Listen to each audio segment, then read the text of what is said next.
बंदी छोड़ सतगुरु रामपाल जी परमेश्वर जी की जय हो।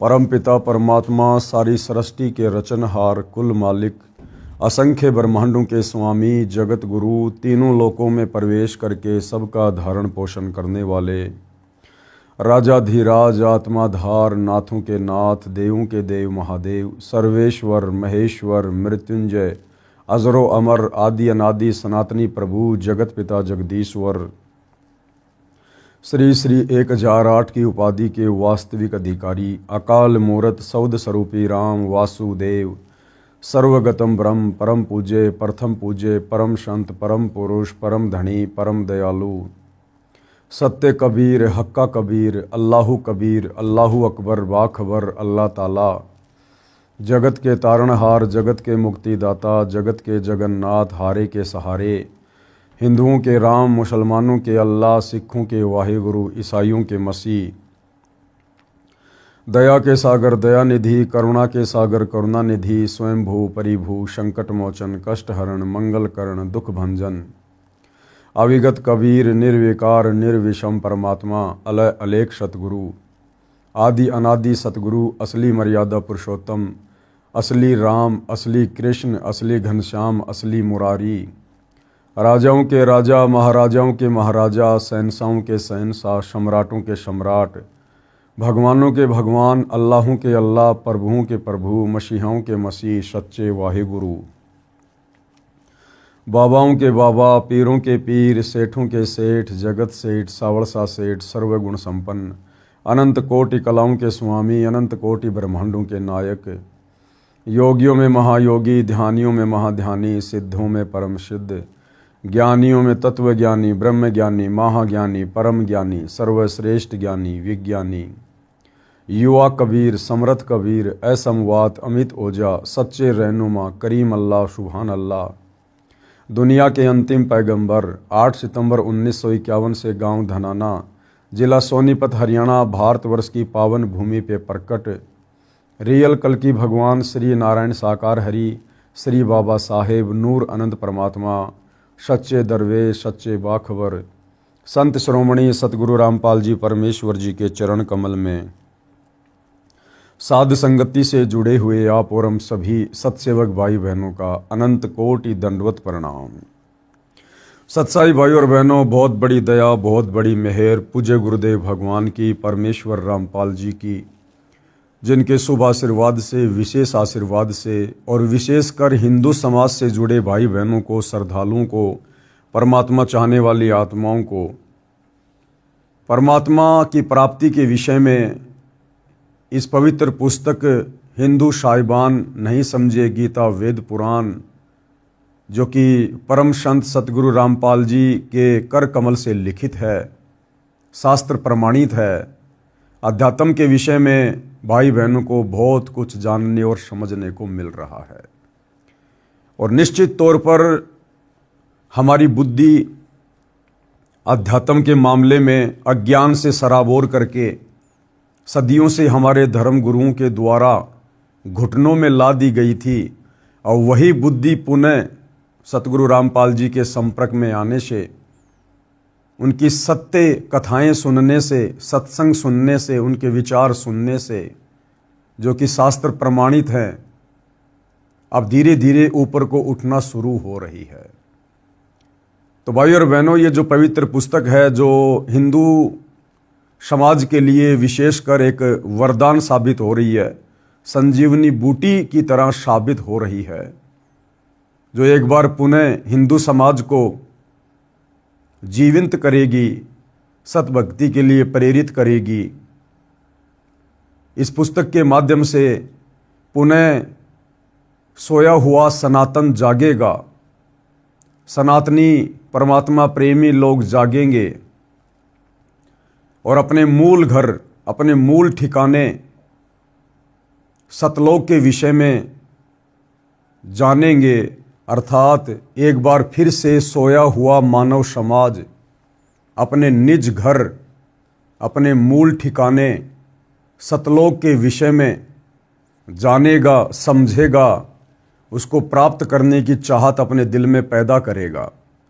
जिस मूल ठिकाने के विषय में गीता अध्याय 18 श्लोक नंबर 62 में गीता का ज्ञान देने वाले काल ब्रह्म ने अर्जुन से कहा कि उस परमेश्वर की प्राप्ति के बाद, हे अर्जुन, जहाँ जाने के बाद ये जीव आत्मा कभी भी जन्म और मृत्यु में नहीं आती है, जहाँ जाने के बाद साधक लौटकर फिर वापस संसार में नहीं आता है, उस परम पद की खोज करनी चाहिए।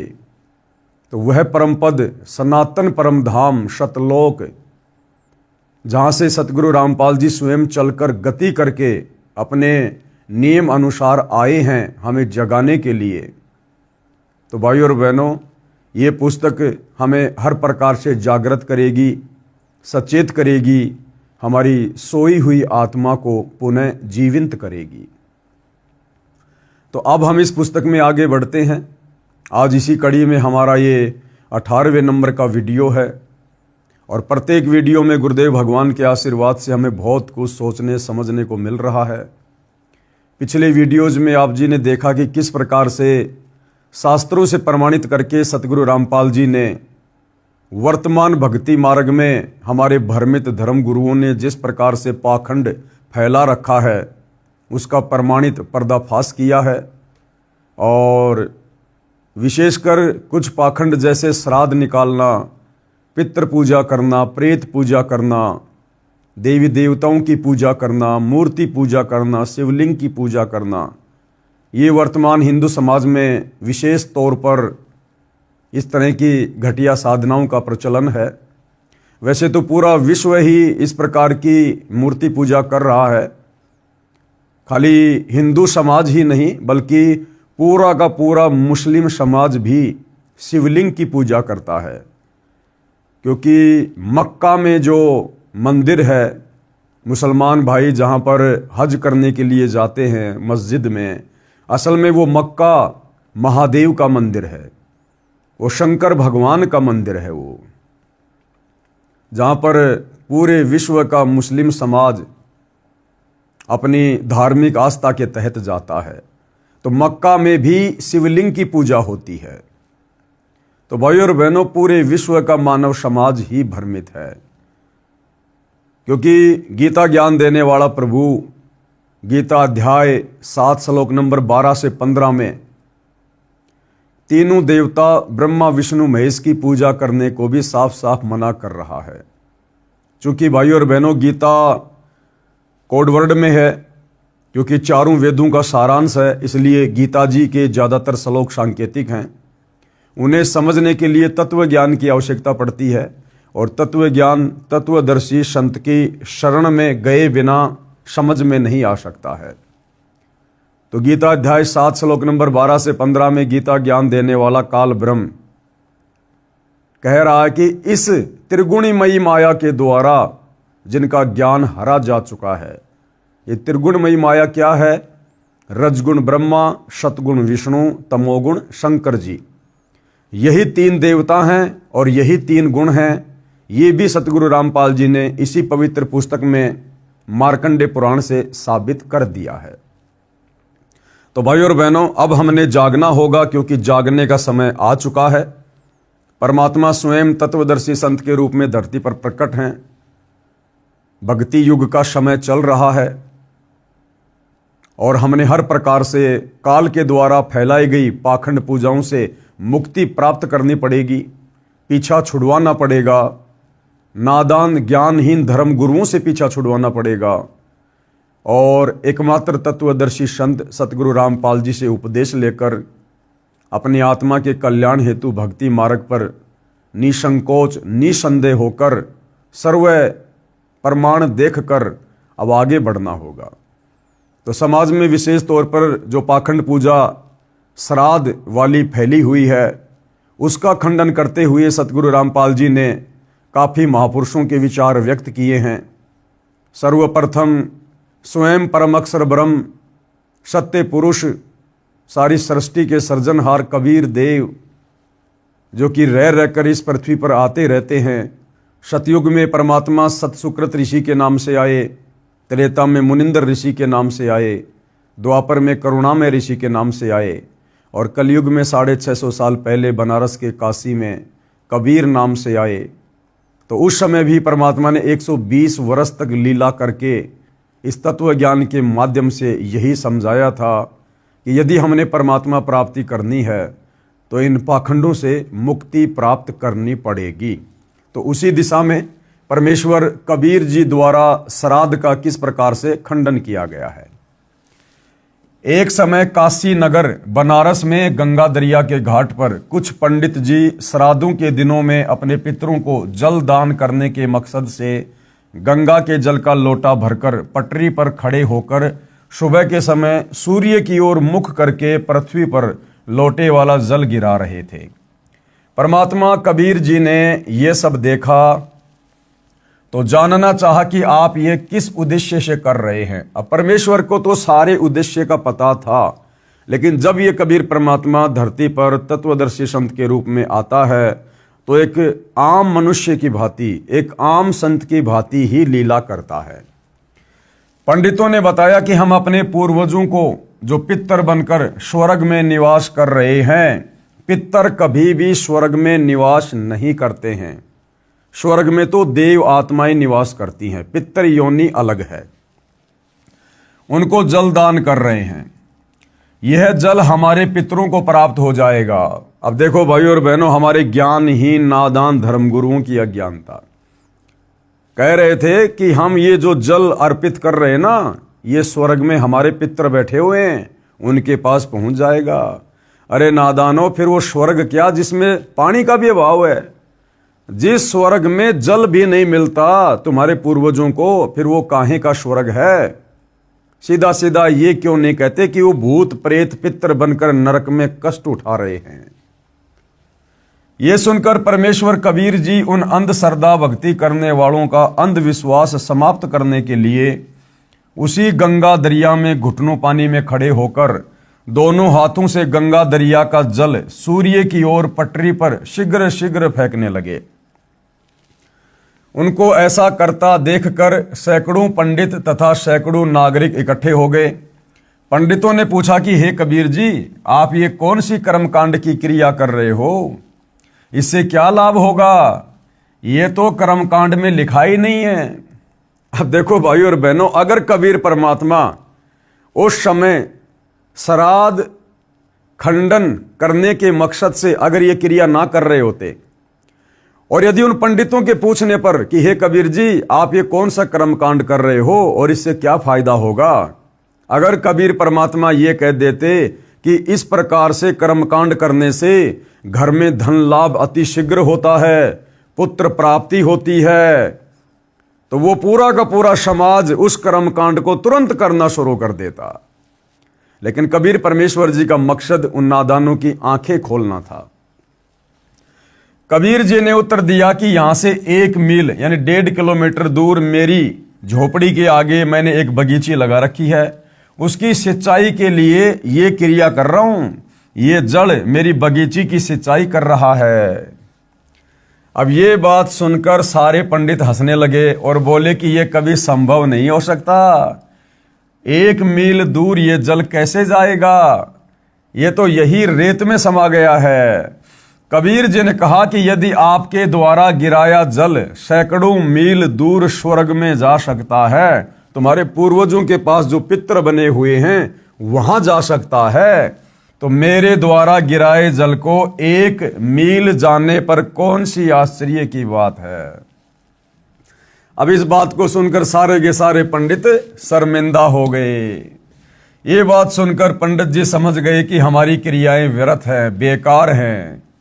कबीर जी ने 1 घंटा बाहर पटरी पर खड़े होकर कर्मकांड यानी श्राद्ध व अन्य क्रियाओं पर सटीक तर्क दिया, यानी सत्संग किया परमात्मा ने, और कहा कि आप एक और तो कह रहे हो कि आपके पितर स्वर्ग में हैं, दूसरी ओर कह रहे हो उनको पीने का पानी नहीं मिल रहा, वे वहां प्यासे हैं, उनको सूर्य को अर्घ देकर जल पार्सल करते हो। यदि स्वर्ग में पीने के पानी का ही अभाव है तो उसे स्वर्ग नहीं कह सकते, वह तो रेगिस्तान होगा, रेगिस्तान। वास्तव में वे पितरगण यमराज के अधीन यमलोक रूपी कारागार अर्थात जेल में अपराधी बनाकर डाले जाते हैं। वहां पर जो निर्धारित आहार यानी भोजन है वह सबको दिया जाता है। जब पृथ्वी पर बनी कारागार यानी जेल में कोई भी कैदी खाने के बिना नहीं रहता, सबको खाना पानी मिलता है, तो यमलोक वाली जेल तो निरंजन काल राजा ने बनाई है, उसमें भी भोजन पानी का अभाव नहीं है। कुछ पितरगण पृथ्वी पर विचरण करने के लिए यमराज से आज्ञा लेकर पृथ्वी पर पैरोल पर आते हैं। यानी भाई और बहनों, सेम सिस्टम ऊपर के लोगों का भी वही है जो यहां के लोगों का है। यहां का जो सुप्रीम कोर्ट का जज है उसको समझ लो ऊपर के लोगों का धर्मराज।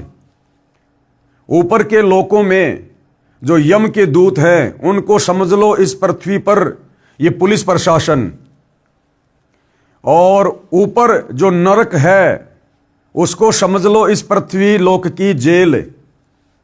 और जिस प्रकार यहां कैदी को पैरोल मिल जाती है, जमानत मिल जाती है, इसी प्रकार ऊपर के लोकों में वो जो पितरगण हैं, जो प्रेत बने हैं हमारे पूर्वज, उनको भी वहां पर आज्ञा से नीचे आने जाने की सूक्ष्म शरीर में परमिशन मिल जाती है, पैरोल मिल जाती है। सेम सिस्टम वही है।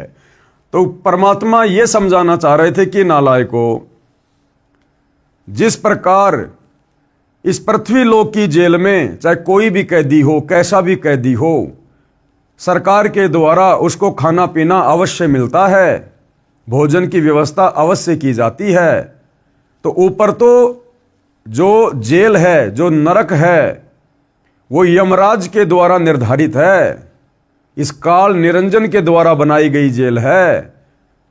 जो इस पृथ्वी लोक पर भक्ति नहीं करते हैं उनको उस जेल में डाला जाता है। तो क्या वहां पर खाने पीने की व्यवस्था नहीं होगी? यहां से तो उत्तम ही व्यवस्था होगी।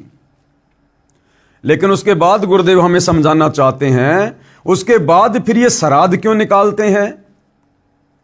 क्योंकि भाइयों और बहनों, बहुत सारे जो पितर होते हैं, जो प्रेत होते हैं, उनको उस ऊपर वाली जेल का वो सामान्य खाना अच्छा नहीं लगता। जैसे नीचे की जेल में बहुत सारे ऐसे होते हैं कैदी, वो अपना स्पेशल भोजन बनवाते हैं। जेल का सामान्य भोजन वो लोग नहीं खाते, स्पेशल भोजन बनवाते हैं या बाहर से मंगवाते हैं, जैसा भी होता है। तो ठीक इसी प्रकार कुछ एक जो पितर होते हैं वो वहां की सामान्य जेल का, नरक का खाना नहीं खाते, उनको अच्छा सा नहीं लगता है। तो वो क्या करते हैं, यमराज से पैरोल लेकर, जमानत लेकर, कुछ दिनों की मोहलत लेकर, क्योंकि वो सूक्ष्म शरीर में होते हैं, और सूक्ष्म शरीर से वो यहां पृथ्वी पर आ जाते हैं, और यहां वो किसी दूसरे के शरीर में प्रवेश करके अच्छे अच्छे भोजन का आनंद लेते हैं। तो क्या कह रहे हैं गुरुदेव? कुछ पितरगण पृथ्वी पर विचरण करने के लिए यमराज से आज्ञा लेकर पृथ्वी पर पैरोल पर आते हैं। वे जीभ के चटोरे होते हैं, उनको कारागार वाला सामान्य भोजन अच्छा नहीं लगता। वे भी मानव जीवन में इसी भ्रम में अंधभक्ति किया करते थे कि श्राद्धों में एक दिन के श्राद्ध कर्म से पितरगण 1 वर्ष के लिए तृप्त हो जाते हैं। उसी आधार से रुचि ऋषि के चारों पूर्वज पितरों ने पैरोल पर आकर काल प्रेरणा से रुचि ऋषि को भ्रमित करके और वेदों अनुसार शास्त्रोक्त साधना छुड़वाकर, विवाह कराकर श्राद्ध आदि शास्त्र विरुद्ध कर्मकांड के लिए प्रेरित किया। और ध्यान देने की बात है भाई और बहनों, जिन पितरों को, जिन प्रेतों को यमराज कुछ दिन की मोहलत दे देता है, नीचे आने की पैरोल दे देता है, जमानत दे देता है, इसमें भी उस काल का बहुत बड़ा स्वार्थ होता है। उन पितरों के माध्यम से नीचे हम प्राणियों को भटकाने के लिए, भक्ति मार्ग से भरमाने के लिए, उल्टी साधना शुरू करवाने के लिए, कर्मकांड शुरू करवाने के मकसद से उस भले ब्राह्मण को भी पितर बनाकर छोड़ा, यानी रुचि ऋषि को भी। पृथ्वी पर आकर पितर रूपी भूत किसी व्यक्ति, स्त्री या पुरुष में प्रवेश करके भोजन का आनंद लेते हैं, अन्य के शरीर में प्रवेश करके भोजन खाते हैं। भोजन की सूक्ष्म वासना से उनका सूक्ष्म शरीर तृप्त होता है। जिस प्रकार भाई और बहनों गुरुदेव ने बताया कि राधा स्वामी पंथ का जो प्रवर्तक था शिवदयाल, उसने भी सत्य साधना नहीं की, शास्त्रों के अनुसार भक्ति नहीं की, और मरने के बाद शिवदयाल सीधा वो भूत बना। और बाद में वो अपनी शिष्या बुक्की के अंदर आया करता था। उसकी शिष्या थी बुक्की, वो शिवदयाल भूत बनकर उस बुक्की के अंदर आया करता था और पहले की तरह चूरमा बनवा कर खाया करता था। उस पलंग के ऊपर बैठकर हुक्का पिया करता था, क्योंकि पहले शिवदयाल को चूरमा बहुत पसंद था और भोजन करने के बाद उस पलंग पर बैठकर हुक्का पिया करता था। उसके बाद शरीर छोड़ने के बाद जब वो भूत बन गया, मुक्ति नहीं हुई, अपनी शिष्या बुक्की के अंदर आकर चूरमा बनवा कर खाया करता था और उसी प्रकार से बुक्की के माध्यम से पलंग पर बैठकर हुक्का पिया करता था। लेकिन 1 वर्ष के लिए नहीं, यदि कोई पिता, दादा, दादी, माता आदि आदि किसी पशु के शरीर को प्राप्त हुए हैं तो उसको कैसे तृप्ति होगी? उसको 10-15 किलो चारा खाने को चाहिए। कोई श्राद्ध करने वाला गुरु पुरोहित भूखा प्यासा देखा है? आवश्यक नहीं है कि सबके माता पिता, दादा दादी आदि आदि पितर बने हों। कुछ के पशु पक्षी आदि अन्य योनियों को भी प्राप्त होते हैं, परंतु श्राद्ध सबके करवाए जाते हैं, यानी अंधश्रद्धा।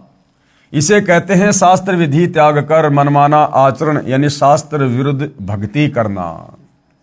अब इसके बाद भाइयों और बहनों, सिख धर्म के प्रवर्तक आदरणीय नानक जी ने भी श्राद्ध कर्म का खंडन किया है।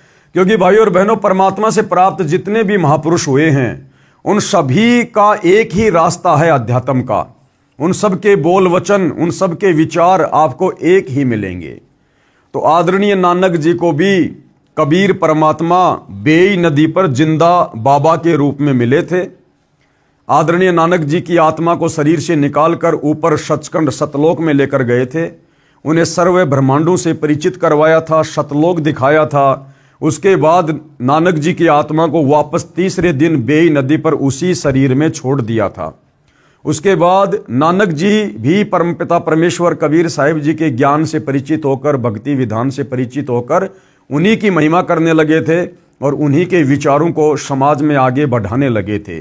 तो नानक जी भी इस पाखंड और कर्म कांड के बिल्कुल विरुद्ध थे। श्री नानक देव जी द्वारा श्राद्ध भ्रम खंडन। अन्य उदाहरण, सिख धर्म के प्रवर्तक श्री नानक देव साहिब जी की जीवनी में एक घटना ऐसी है जिसका वर्णन करता हूं, जो पवित्र पुस्तक भाई बाले वाली जन्म साखी श्री नानक देव में लिखी है, जिसकी हेडिंग आगे साखी दुनीचंद खत्री नाल होई। यानी जो भाई जो बाला था और मर्दाना था, ये नानक जी के 2 शिष्य थे। तो ये ज़्यादातर नानक जी के साथ रहा करते थे और इन्होंने नानक जी के शरीर छोड़ने के बाद में जो जो उनकी लीलाएं थी, जो जो घटनाएं घटी थी, उन्होंने अंगद देव जी के माध्यम से इसमें जन्म साखी में लिपिबद्ध करवाई थी। संक्षिप्त प्रकरण इस प्रकार है।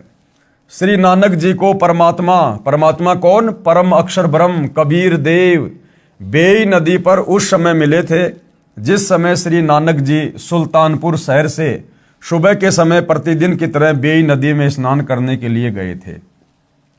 अन्य नगरवासी भी स्नान कर रहे थे। उस समय परमेश्वर कबीर जी बाबा जिंदा के वेश में आए और श्री नानक जी के साथ दरिया में स्नान करने के बहाने प्रवेश हुए। अन्य उपस्थित व्यक्ति देख रहे थे। दोनों ने दरिया में डुबकी लगाई परंतु बाहर नहीं आए। दोनों को दरिया में डूबा मान लिया गया था। परमेश्वर कबीर जी नानक जी की आत्मा को लेकर, यानी शरीर को दूर जंगल में छोड़कर अपने साथ अपने निवास स्थान सतलोक यानी सचखंड में ले गए।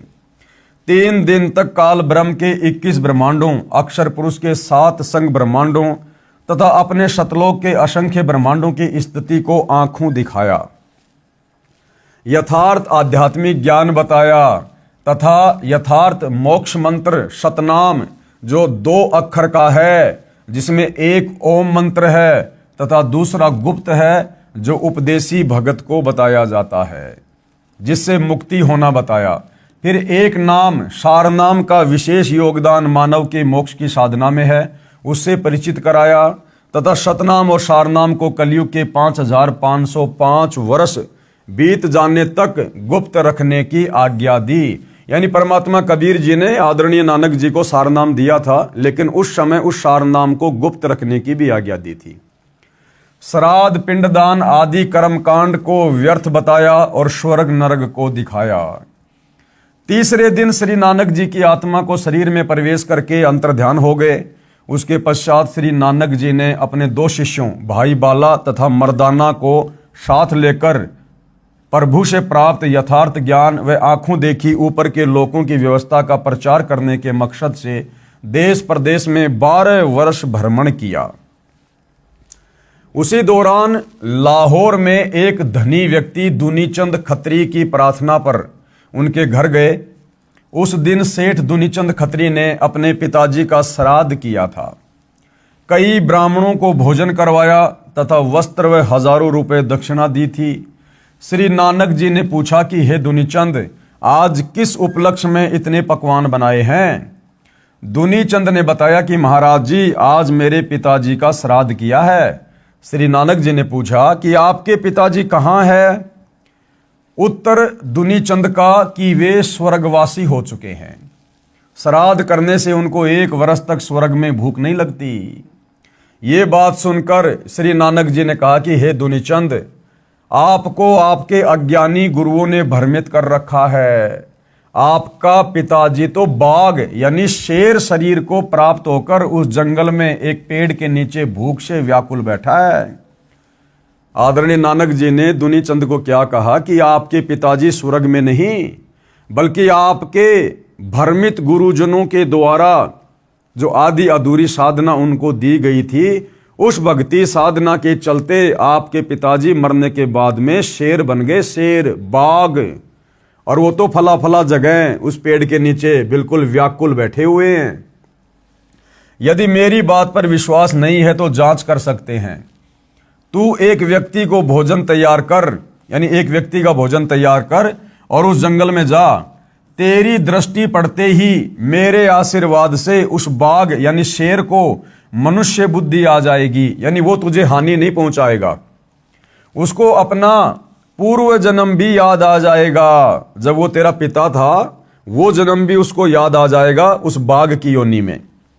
दुनीचंद जी को श्री नानक जी पर पूर्ण विश्वास था कि इन्होंने जो बोल दिया वह सिद्ध है। इस महात्मा में लोग बड़ी शक्ति बताते हैं। दुनीचंद सेठ एक व्यक्ति का भोजन जो श्राद्ध के बाद बचा था लेकर उस बताए जंगल में उसी झाड़ के पास गया तो एक सिंह दिखाई दिया जो दुनीचंद की ओर कुत्ते की तरह दूम हिला हिलाकर भाव प्रकट करने लगा कि मैं कोई हानि नहीं करूंगा, आजा मेरे पास। दुनीचंद सेठ ने भोजन बाघ के सामने थाले में रख दिया। सारा भोजन बाघ खा गया। दुनीचंद ने कहा कि हे पिताजी, आप तो बड़े धर्म कर्म करते थे, आप तो सदा शाकाहारी रहे, आपकी ये दशा कैसे हुई? क्योंकि नानक जी ने अपने आशीर्वाद से, अपनी शक्ति से उस बाघ को मनुष्य बुद्धि प्रदान कर दी थी, जिस प्रकार से वो मनुष्य की भाषा में बोलने लगा।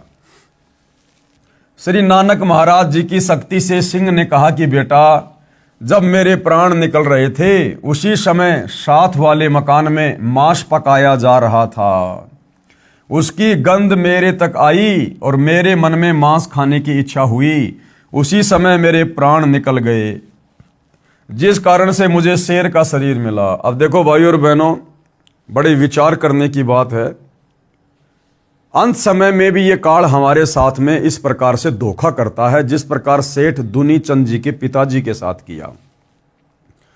सेठ दुनीचंद का पिता बड़ा धार्मिक था, धर्म कर्म किया करता था, भक्ति किया करता था, जैसी भी उन अज्ञानी धर्मगुरुओं ने उसको बता रखी थी। और टारगेट क्या था इस आत्मा का कि मैंने अपनी आत्मा का कल्याण करवाना है, मैंने स्वर्ग में जाना है। लेकिन अंत समय में तत्वदर्शी संत की शरण के अभाव में और संपूर्ण ज्ञान ना हो पाने के चलते आत्मा को किस प्रकार से यह काल भ्रमित करता है। पूरा जीवन शाकाहारी बिताने वाले सेठ दुनीचंद के पिताजी जब अंतिम समय में सैया पर लेटे हुए थे, उसी समय पड़ोस में किसी व्यक्ति ने मांस पकाया, यानी नॉनवेज बना रहा था। और उस मांस की जो महक थी, जो गंध थी, वो सेठ दुनीचंद जी के पिताजी के नाकों में आई। और उस महक को सूंघ कर काल प्रेरणा से सेठ दुनीचंद के पिताजी ने सोचा कि वाह क्या महक है।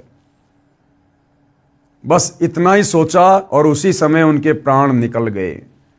और परमात्मा जी का फिर अटल विधान है कि अंत समय में शरीर छोड़ते समय इस प्राणी की आस्था, इसकी मोह ममता, इसकी चाहत जिस भी वस्तु में रह जाएगी, पोते में, पोती में, धन में, संपत्ति में, खेत में, किसी पशु में या खाने पीने में, ये प्राणी उस विधान अनुसार वही जन्म लेगा, उसी प्रकार की योनि को जन्म प्राप्त करेगा। तो अंत समय में वो मांस की महक दुनीचंद के पिताजी के नाक में पड़ी और मांस खाने की इच्छा जागृत हुई। उसी समय उनके प्राण निकल गए और वो इच्छा उनके अंदर रह गई सूक्ष्म शरीर में। काल ने अगला जन्म उसको बाघ का दे दिया, शेर का, कि ले बेटा, अंत समय में तेरी मांस खाने की इच्छा थी ना, अब तू कच्चा मांस खा, कच्चा मांस जब तक इस बाघ के शरीर में रहेगा। इसलिए भाई और बहनों, हम भक्तों को भी यहाँ बहुत बड़ी शिक्षा मिलती है कि हमने सदैव अपने विचारों को, अपनी सोच को, अपनी भावनाओं को, अपनी जिज्ञासाओं को सतगुरु रामपाल जी भगवान की भक्ति के इर्द गिर्द ही रखना चाहिए। हमने सांसारिक लोगों से ज्यादा उठना, बैठना, बातचीत करना, व्यवहार करना बिल्कुल बंद कर देना चाहिए। यदि कोई विशेष कार्य है तो अपने कार्य तक हम सीमित रहें, उसके बाद तुरंत वहां से उठकर फालतू की बातें ना करके, इधर उधर की निंदा चुगली वाली बातें ना सुन के, ना करके हम वापस अपने कार्य पर लगे या फिर परमेश्वर की भक्ति में लगे, परमेश्वर के सुमरण में, चिंतन मनन में या सत्संग सुनने में अपना समय बिताएं। ये हम भक्तों की दैनिक क्रिया होनी चाहिए। ना जाने कब ये शरीर छूट जाए, कब ये प्राण निकल जाए, और ना जाने कौन सी वो गलत क्रिया हम उस समय वो कर रहे हों, और उस गलत क्रिया के चलते, उस गलत सोच के चलते ये काल बलि अपने विधान अनुसार फिर हमें उन्हीं योनियों में जन्म देगा। और फिर परमात्मा भी जबरदस्ती नहीं करता, क्योंकि परमात्मा ने हमें समझा दिया, सत्संगों के माध्यम से अनेकों बार सावधान कर दिया कि भाई साधो सेती मस्करी चोरा नाल खुशाल, मल अखाड़ा जीतेंगे युगन युगन के माल। दुनिया से ती दोस्ती पड़े भजन में भंग, भाई एका एकी राम से या साधु के संग। तो विशेषकर हम सभी सतगुरु रामपाल जी के फॉलोअर ने अपने पूज्य गुरुदेव जी के दिशा निर्देशन में भक्ति के आसपास ही रहना है। व्यर्थ के लोगों से हमने किसी प्रकार का कोई अनावश्यक संबंध नहीं साधना है। व्यर्थ के लोग वो हैं जो तत्वदर्शी संत से उपदेश लेकर सत भक्ति नहीं करते हैं, या तत्वदर्शी संत से उपदेश लेकर भी जो अपनी उन पुरानी घटिया आदतों को नहीं छोड़ते हैं, उसी प्रकार का सांसारिक जीवन ज्यादा जीते हैं, वो लोग भी हमारे लिए भगत होने के बावजूद व्यर्थ के लोगों की श्रेणी में आते हैं। इसलिए भाई और बहनों, आप और हमने भी बहुत सावधानी रखनी चाहिए। तो सेठ दुनीचंद जी के पिताजी ने कहा कि बेटा, अंत समय में वो मांस की महक मेरे नाक में आई तो मेरे मन में मांस खाने की इच्छा जागृत हुई। उसी समय मेरे प्राण निकल गए, जिस कारण से मुझे शेर का शरीर मिला। बेटा दुनीचंद, आप किसी पूर्ण संत से दीक्षा लेकर अपने जीव का कल्याण करा लेना। अब दुनीचंद को पता चल गया कि भैया फिर नानक जी से बड़ा पूर्ण संत कौन हो सकता है वर्तमान में, जिन्होंने अपने आशीर्वाद से शेर को मनुष्य भाषा में बुलवा दिया, मनुष्य बुद्धि प्रदान कर दी। मानव जीवन बड़ी कठिनता से मिलता है, ये कहकर शेर जंगल की ओर गहरा चला गया। दुनीचंद ने उन अज्ञानी धर्मगुरुओं को धिक्कारा जो सबको भ्रमित कर रहे थे, जिन्होंने दुनीचंद के पिताजी की भी दुर्गति करवा दी। अंत में अब विश्वास हुआ कि श्राद्ध करने से कोई लाभ मृतक को नहीं मिलता। अब दुनीचंद ने तो अपनी आंखों से देख लिया कि धर्मगुरु तो कह रहे थे कि तुम्हारे पिताजी स्वर्ग में हैं, उनको भोजन चाहिए, और नानक जी ने दिखा दिया कि तेरा पिता तो पशु योनि में, जानवर योनि में शेर बनकर भाई कष्ट उठा रहा है। तो दुनीचंद जी को पक्का यकीन हो गया कि ये श्राद्ध है, ये पाखंड है, ये पाखंड पूजा है, ये भ्रमित साधना है।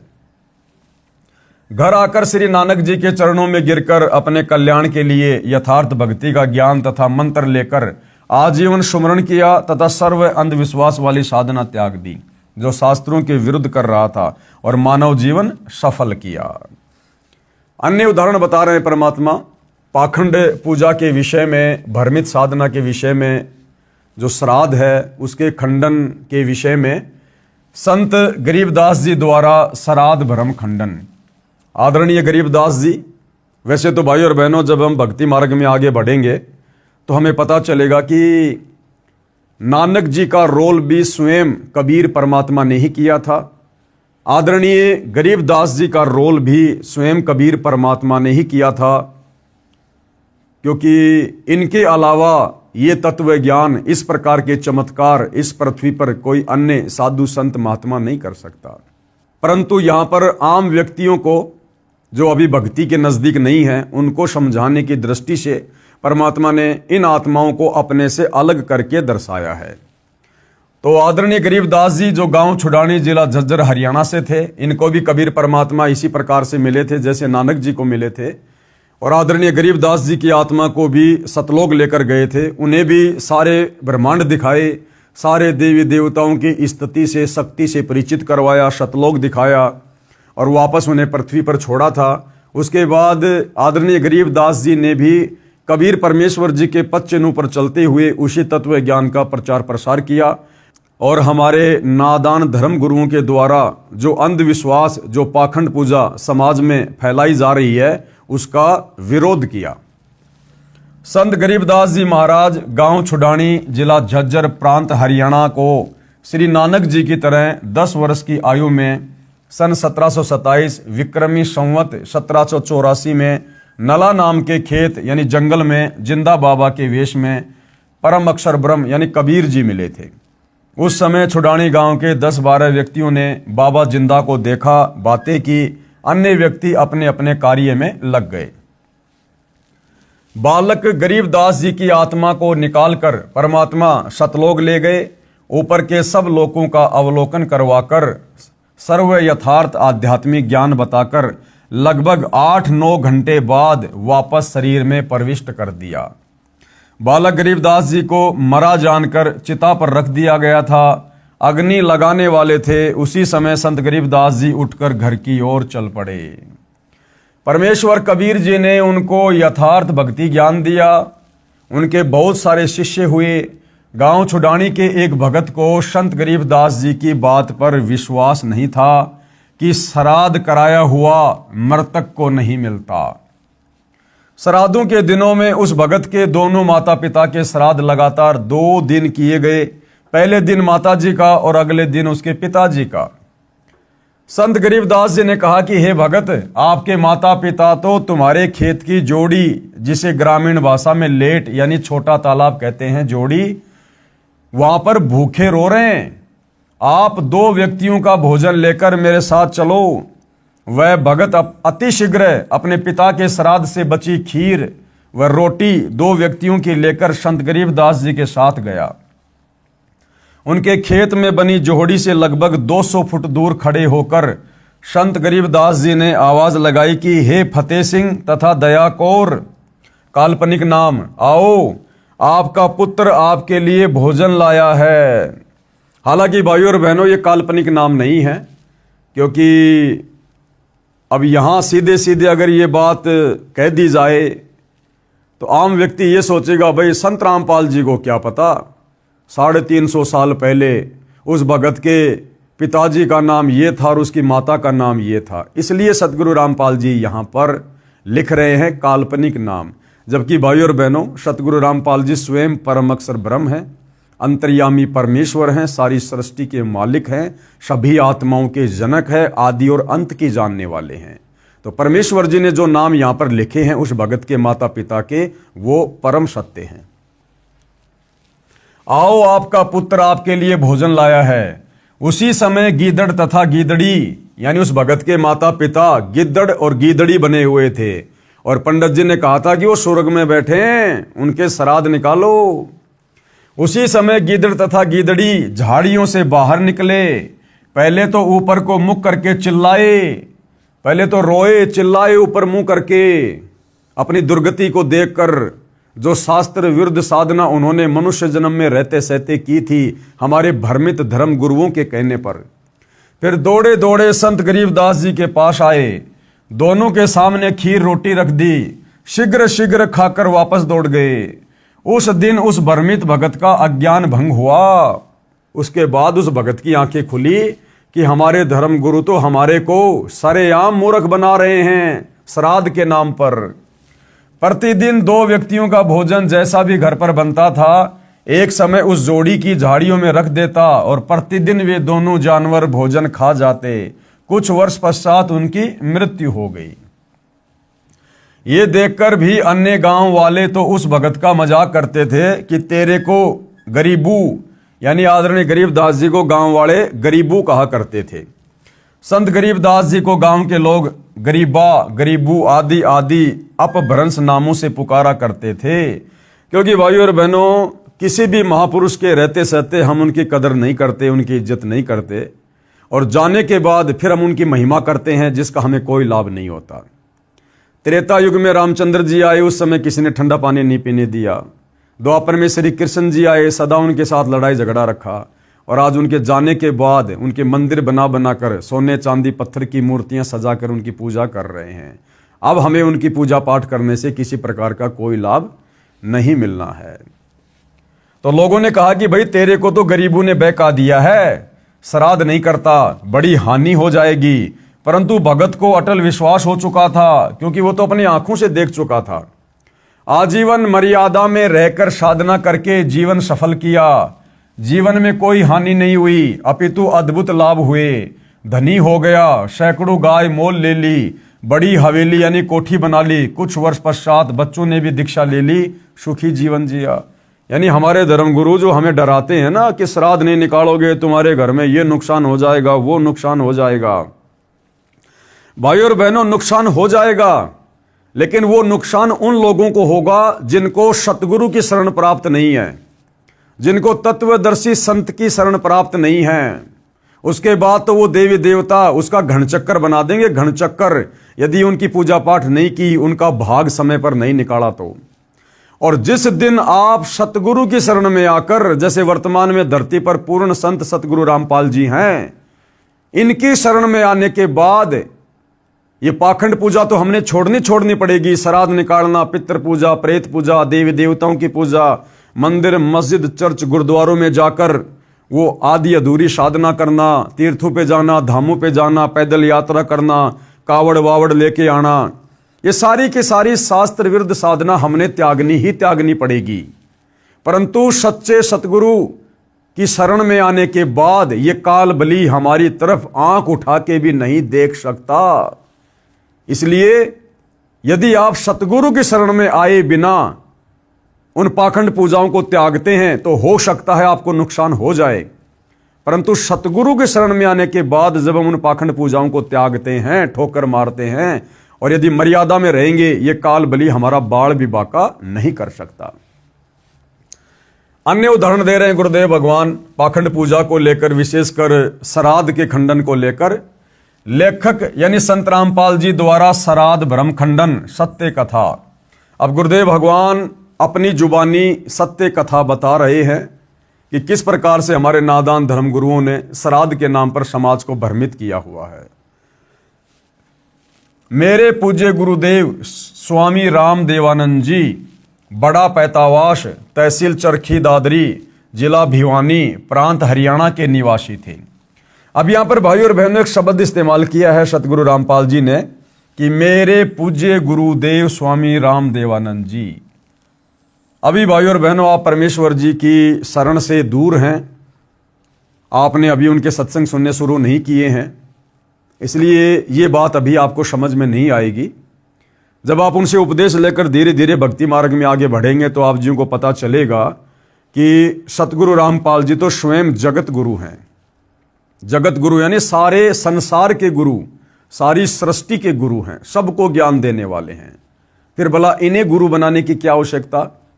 लेकिन इस लोक के विधान अनुसार गुरु शिष्य परंपरा को बनाए रखने के लिए जब जब ये कबीर परमात्मा परम अक्षर ब्रह्म शतलोक से चलकर संत रूप में धरती पर प्रकट होता है, तो यहाँ के नियम अनुसार इन्होंने एक अच्छी आत्मा को अपने गुरु के रूप में, सांसारिक दिखावे के रूप में इन्होंने धारण करना पड़ता है, ताकि गुरु शिष्य परंपरा बनी रहे और यहाँ की मर्यादा भी बनी रहे। अन्यथा सतगुरु रामपाल जी तो स्वयं जगत गुरु हैं, गुरुओं के गुरु हैं, संत शिरोमणि हैं, इन्हें गुरु बनाने की आवश्यकता नहीं है। और जो व्यक्ति किसी को गुरु बनाकर फिर उससे ज्ञान ग्रहण करके आगे ज्ञान देता है, फिर हम उसको जगत गुरु की उपाधि नहीं दे सकते। इसलिए इस गूढ़ रहस्य को आप जी उस समय समझेंगे जब आप सतगुरु से शरण लेकर धीरे धीरे उनके सत्संग सुनेंगे। जो लगभग 16 वर्ष की आयु में पूर्ण परमात्मा की प्राप्ति के लिए अचानक घर त्याग कर निकल गए थे। कौन? सतगुरु रामपाल जी के मुंह बोले गुरुदेव। प्रतिदिन पहनने वाले वस्त्रों को अपने ही खेतों के निकट घने जंगल में किसी मरे हुए पशु की अस्थियों के पास डाल गए। शाम को घर न पहुंचने के कारण घर वालों ने जंगल में तलाश की। रात्रि का समय था। कपड़े पहचान कर दुखी मन से पशु की अस्थियों को बच्चे की अस्थियां जानकर उठा लाए तथा ये सोचा कि बच्चा जंगल में चला गया, किसी हिंसक जानवर ने खा लिया। अंतिम संस्कार कर दिया। सारी क्रियाएं की, 13वीं बरसोदी आदि आदि की तथा श्राद्ध भी निकालते रहे। अब बताओ, वो महापुरुष तो जिंदा जीवित खाली घर वालों को धोखा देने की दृष्टि से, ताकि वो मेरा पीछा ना करें, मुझे खोजने की कोशिश ना करें, इसलिए अपने कपड़े निकालकर किसी मरे हुए जानवर की हड्डियों के पास डाल गए। और पीछे से हमारे धर्मगुरुओं ने यह कहकर कि भैया इसको तो किसी हिंसक जानवर ने खा लिया, अब इसकी गति करवाओ। और उसकी 12वीं 13वीं गंगा जी में अस्थियां डालना, उसके बाद उसकी बरसोदी करना, फिर श्राद्ध निकलवाने शुरू कर दिए उस जीवित महापुरुष के। इसको कहते हैं अंधश्रद्धा भक्ति खतरा ए जान, पाखंड पूजा भ्रमित पूजा मनमाना आचरण। लगभग 104 वर्ष की आयु प्राप्त होने के उपरांत स्वामी जी अचानक अपने गांव बड़ा पैतावास, जिला भिवानी, तहसील चरखी दादरी, हरियाणा में पहुंच गए। यानी काफी लंबे समय के बाद, लगभग 90 साल के बाद आदरणीय रामदेवानंद जी वापस अपने गांव में गए। स्वामी जी का बचपन का नाम श्री हरिद्वारी जी था तथा पवित्र ब्राह्मण कुल में जन्म था। मुझदास को पता चला, यानी सतगुरु रामपाल जी कह रहे कि जब मुझे इस बात का पता चला तो मैं भी अपने गुरु जी के दर्शनों के लिए उस गांव में पहुंच गया। स्वामी जी की भाभी जी जो लगभग 92 वर्ष की आयु की थी, मैंने उस बुढ़िया से पूछा कि हमारे गुरुजी के घर छोड़ जाने के उपरांत क्या महसूस किया। उस बुढ़िया ने बताया कि मेरा विवाह हुआ, तब मुझे बताया गया कि इनका एक भाई हरिद्वारी था जो किसी हिंसक जानवर ने जंगल में खा लिया था, उसके श्राद्ध निकाले जा रहे हैं, मुझे भी इनके श्राद्ध निकालने को कहा गया। बुढ़िया ने बताया कि 70 श्राद्ध तो मैं अपने हाथों निकाल चुकी हूं। यानी 70 साल से तो वो बुढ़िया उस जीवित महापुरुष के श्राद्ध निकाल रही थी, हमारे ज्ञानहीन धर्म गुरुओं के कहने पर। और जब कभी फसल अच्छी नहीं होती या कोई घर का सदस्य बीमार हो जाता तो अपने पुरोहित यानी गुरुजी से कारण पूछते तो वह कहा करता कि हरिद्वारी वो पितर बना हुआ है, वो तुम्हें दुखी कर रहा है। श्राद्धों के निकालने में कोई अशुद्धि रही है, यानी तुमने श्राद्ध ढंग से नहीं निकाले, तुम्हारा हरिद्वारी जो पितर बन गया ना मरने के बाद, वो दुखी कर रहा है, वो नुकसान कर रहा है। जबकि हरिद्वारी जी अर्थात आदरणीय रामदेवानंद जी तो लोगों को उपदेश देकर उनका उद्धार कर रहे थे, लेकिन हमारे भ्रमित धर्मगुरु पंडित जन ब्राह्मण क्या कहते थे कि वो नुकसान कर रहा है। अब की बार सारी क्रिया मैं स्वयं अपने हाथों से करूंगा। कौन बोला? वो गुरुजी। पहले मुझे समय नहीं मिला था क्योंकि एक ही दिन में कई कई जगह श्राद्ध क्रियाएं करने जाना पड़ा, इसलिए बच्चों को भेजा था। तब तक गुरु भेंट चढ़ाओ ताकि उसे शांत किया जाए, यानी कुछ दान दक्षिणा चढ़ाओ। तब उसे 21 या 51 रुपए जो भी कहता था डरते भेंट करते थे। फिर श्राद्धों के समय गुरुजी स्वयं श्राद्ध करते थे, तब मैंने कहा माता जी अब तो छोड़ दो इस गीता जी विरुद्ध साधना को, नहीं तो आप भी प्रेत बनोगी श्राद्ध निकालने के चलते। क्योंकि गीता अध्याय 9 श्लोक 25 सुनाया, तब वह बुढ़िया कहने लगी गीता जी तो मैं भी पढ़ती हूं। दास ने कहा आपने पढ़ा है परंतु समझा नहीं, आगे से तो बंद कर दो इस साधना को, श्राद्ध को। बुढ़िया ने उत्तर दिया ना भाई, कैसे छोड़ दें श्राद्ध निकालना, ये तो सदियों पुरानी परंपरा है। बताओ, आंखों देखने के बाद कि तेरा देवर हरद्वारी जिंदा है, जिसको मरा हुआ जानकर इन ज्ञानहीन भ्रमित धर्म गुरुओं के कहने पर वो 70 श्राद्ध निकाल चुकी थी। और जब गुरुदेव ने उसको बताया, समझाया, गीता जी का हवाला दिया अध्याय 9 श्लोक नंबर 25 का, कि श्राद्ध निकालने वाले भूत बनेंगे, देवताओं को पूजने वाले देवताओं के पास जाएंगे, पितरों को पूजने वाले पितरों के पास जाएंगे। उसके बाद बुढ़िया कहती भाई गीता जी तो मैं भी पढ़ती हूं, लिखा तो यही है। तो गुरुदेव ने कहा कि बुढ़िया अब तो छोड़ दे श्राद्ध निकालना, आदमी तेरे सामने जीवित है। तो बुढ़िया करी ना भाई, इब के या लाग छुट्टे से, ये तो पुरानी परंपरा है, पुरानी परंपरा, ये तो निकालने ही पड़ेंगे। तो बताओ भाई और बहनों, फिर और क्या तरीका अपना जाए ऐसे नादानों को समझाने का। हे पाठकों, यह दोष भोली आत्माओं का नहीं है, ये दोष मूर्ख गुरुओं का अर्थात नीम हकीमों का है, जिन्होंने अपने पवित्र शास्त्रों को समझे बिना और मनमाना आचरण यानी पूजा का मार्ग बता दिया, जिस कारण न तो कोई कार्य सिद्ध होता है, न परम गति तथा न कोई सुख ही प्राप्त होता है। प्रमाण कहाँ है? गीता अध्याय 16 श्लोक नंबर 23 और 24 कि अर्जुन, शास्त्र विधि को त्याग कर जो मनमाना आचरण करते हैं, मनमानी भक्ति साधना करते हैं, जैसे श्राद्ध निकालना, मंदिर मस्जिद चर्च गुरुद्वारों में जाकर पूजा पाठ करना, प्रेत पूजा करना, पितृ पूजा करना, कावड़ लेके आना, तीर्थों पे जाना, धामों पे जाना, पैदल यात्रा करना, देवी देवताओं की पूजा करना, ब्रह्मा विष्णु महेश की पूजा करना, ये सब मनमाना आचरण है। पवित्र चारों वेद और गीता जी में इस प्रकार की साधना को मनमाना आचरण कहा है, जिससे किसी भी प्रकार का कोई भी आध्यात्मिक लाभ साधक को नहीं होता है। शंका प्रश्न 44। अब भाई और बहनों, इतना सब कुछ ज्ञान समझने के बाद, देखने के बाद, अब हिंदू समाज से जुड़े भाई बहन अध्यात्म के विषय में काफी कुछ जानने लगे और उनकी जिज्ञासा आगे से आगे बढ़ने लगी और अधिक जानने की। जो शंकाएं उनके मन में उठती थी उनका समाधान करवाने की। तो इसी दिशा में फिर हिंदू श्रद्धालु ने सतगुरु रामपाल जी से क्या प्रश्न किया? यदि किसी के माता पिता भूखे हों, वे दिखाई देकर कहें तो वह पुत्र नहीं जो उनकी इच्छा पूरी ना करे। फिर भी मन में बहुत सारी शंकाएं, और क्या सवाल किया कि महाराज जी, अगर किसी के माता पिताजी मरने के बाद में भूखे हों और अगर अपने बेटा बेटी को दिखाई दे सौपन में या वैसे, तो वो बेटा बेटी क्या हुआ जो अपने माता पिता की भूख को शांत ना करे, अर्थात श्राद्ध ना निकाले। उत्तर शंका समाधान। तो गुरुदेव ने क्या उत्तर दिया? यदि किसी का बच्चा कुएं में गिरा हो, वह तो चिल्लाएगा ही कि मुझे बचा लो, पिताजी आ जाओ मैं मर रहा हूं। वह पिता मूर्ख होगा जो भावुक होकर कुएं में छलांग लगाकर बच्चे को बचाने की कोशिश करेगा, स्वयं भी डूबकर मर जाएगा और बच्चे को भी नहीं बचा पाएगा। अब क्या तरीका है? उसको चाहिए कि लंबी रस्सी का प्रबंध करे, फिर उस कुएं में छोड़े, बच्चा उसे पकड़ ले, फिर बाहर खींचकर बच्चे को कुएं से निकाले।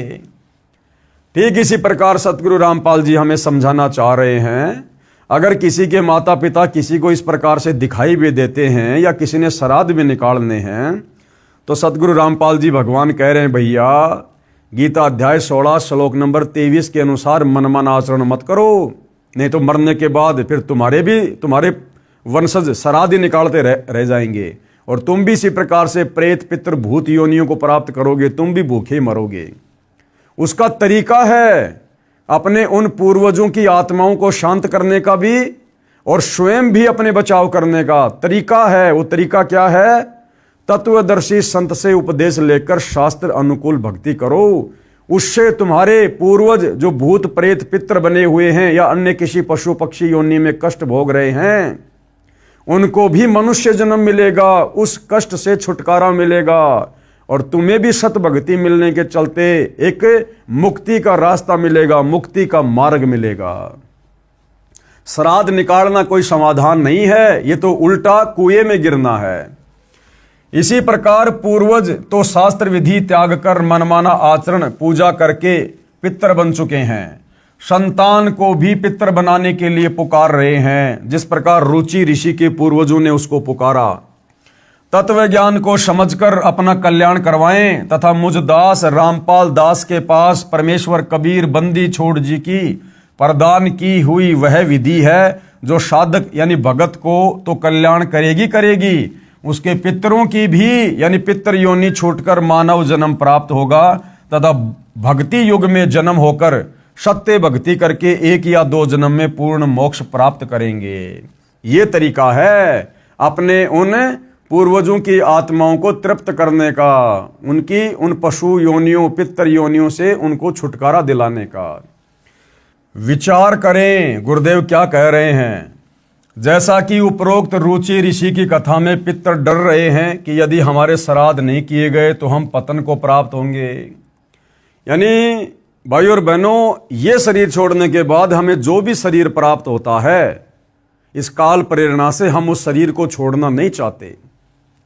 कुत्ता चाहे कितना ही भयंकर रोगी क्यों ना हो, पिछले पैर क्यों ना टूट गए हों, कमर पे किसी गाड़ी का पहिया क्यों ना चढ़ गया हो, वो भी उस योनि में जीना ही चाहता है, मरना नहीं चाहता।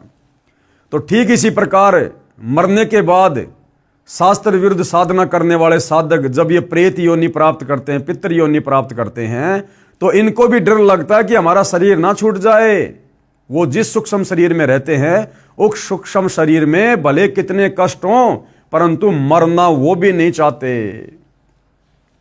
जैसा कि उपरोक्त रुचि ऋषि की कथा में पितर डर रहे हैं कि यदि हमारे श्राद्ध नहीं किए गए तो हम पतन को प्राप्त होंगे, अर्थात मृत्यु हो जाएगी। अब उनको पितर योनि जो अत्यंत कष्टमय है, अच्छी लग रही है, उसे त्यागना नहीं चाह रहे हैं। ये तो वही कहानी वाली बात है कि एक समय एक ऋषि को अपने भविष्य के जन्म का ज्ञान हुआ। अब गुरुदेव एक कथा सुना रहे हैं कि इस काल ने कैसा भयंकर जाल आप और हमारे ऊपर डाल रखा है। हम मनुष्य हैं, आज वर्तमान में हर प्रकार से सुख सुविधा भोग रहे हैं, परंतु मरना कोई नहीं चाहता। चाहे हॉस्पिटल में भयंकर रोग से आदमी सड़ रहा है और पता है कि तुम मरेगा, लेकिन फिर भी मरना नहीं चाहता। अपनी जमीन बेच देगा, गहने बेच देगा अपने इलाज के लिए।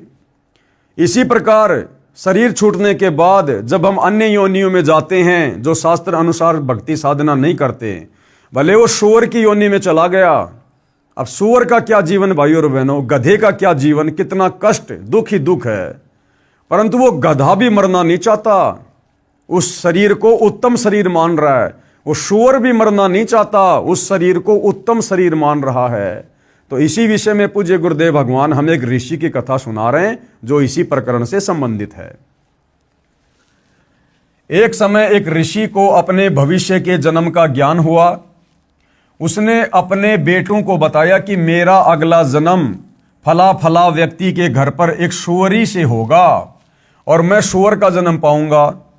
उस सूअरी के गले में गांठ है, यह उसकी पहचान है। उसके पेट से मेरा जन्म होगा।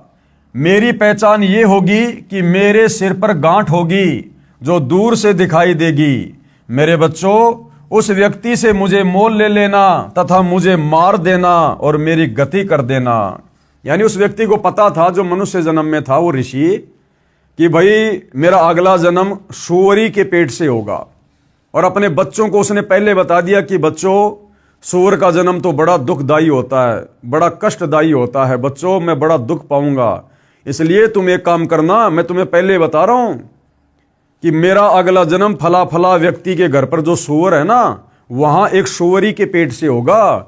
और कौन सी सूरी के पेट से होगा? जिस सूरी के जो है गले के पास में गांठ होगी, तुम पहचान कर लेना। और उस सूरी के पेट से जन्म लिया हुआ मैं कौन सा बच्चा होऊंगा? मेरे सर में गांठ होगी जो दूर से दिखाई देगा, तो तुम पहचान कर लेना कि ये हमारा पिताजी है, और मुझे मोल ले लेना और फिर मेरे को मार देना किसी भी प्रकार से, ताकि मेरी गति हो जाए, उस शरीर से मेरा छुटकारा हो जाए। बच्चों ने कहा, बहुत अच्छा पिताजी। ऋषि ने फिर आंखों में पानी भरकर कहा कि बच्चों, कहीं लालचवश मुझे मोल न लो और मुझे तुम मारो नहीं। ये कार्य तुम अवश्य करना, नहीं तो मैं सुअर योनि में महाकष्ट उठाऊंगा। बच्चों ने पूर्ण विश्वास दिलाया कि पिताजी, हम जरूर आपका कल्याण करवा देंगे। उसके पश्चात कुछ दिनों में उस ऋषि का देहांत हो गया। उसी व्यक्ति के घर पर उसी गले में गांठ वाली सूरी के वही सिर पर गांठ वाला बच्चा भी अन्य बच्चों के साथ उत्पन्न हुआ। उस ऋषि के बच्चों ने वह सूरी का बच्चा मोल ले लिया, तब उसे मारने लगे।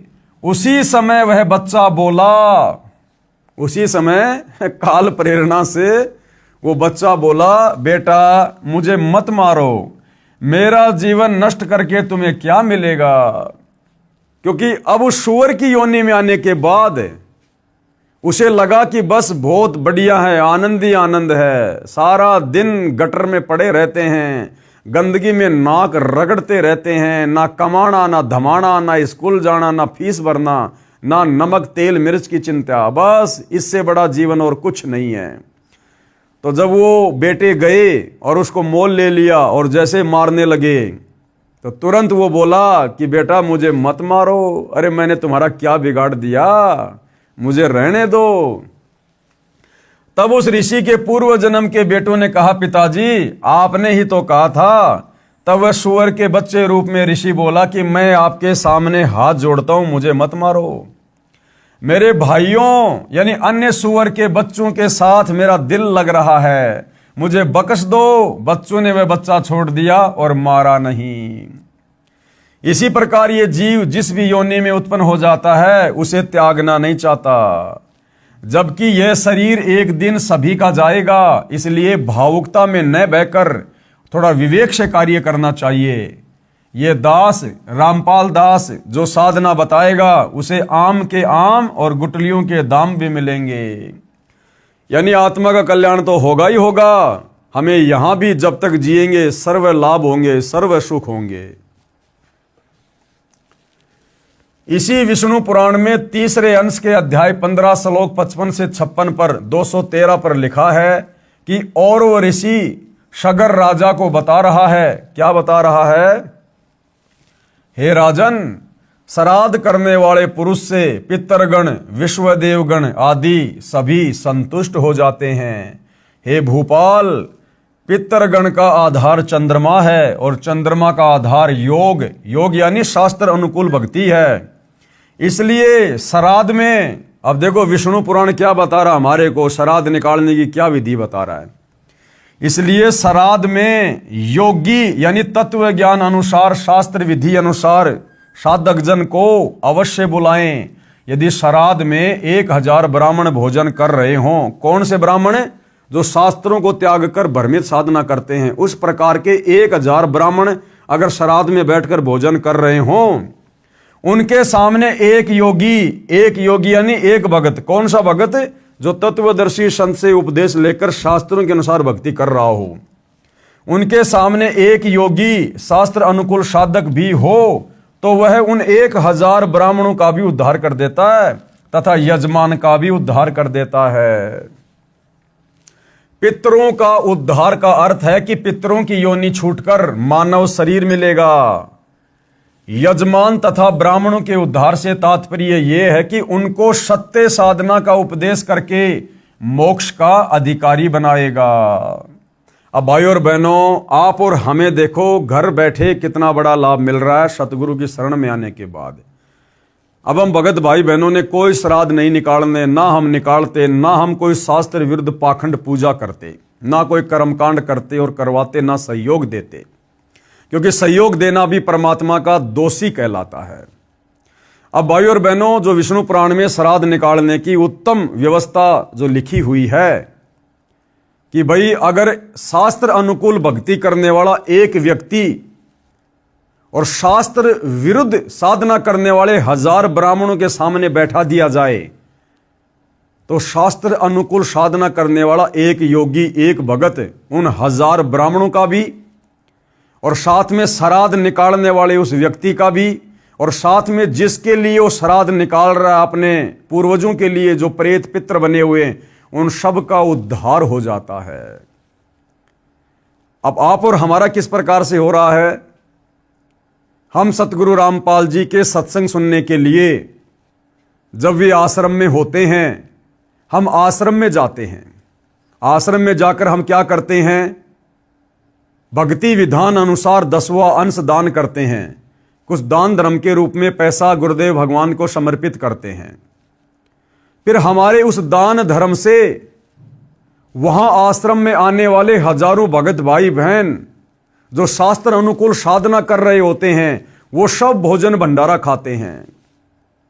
यानी भाइयों और बहनों, विष्णु पुराण में तो लिखा कि यदि एक भगत भी, एक योगी जो शास्त्रों के अनुसार साधना करता है, सच्चे तत्वदर्शी संत से उपदेश लेकर उसके भोजन करने से तुम्हारे पितरों का और तुम्हारा भी उद्धार हो जाता है।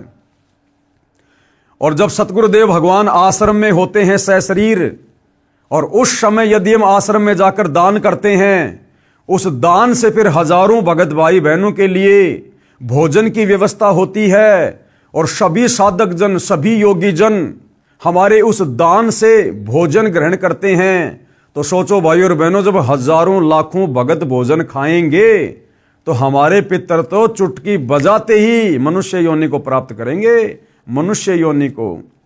तो ये है उत्तम विधि हमारे उन पूर्वजों की संतुष्टि के लिए, उनकी तृप्ति के लिए, जो हमारे भ्रमित धर्म गुरुओं के द्वारा ये पाखंड पूजा करके और इस प्रकार की निकृष्ट योनियों को प्राप्त हुए हैं।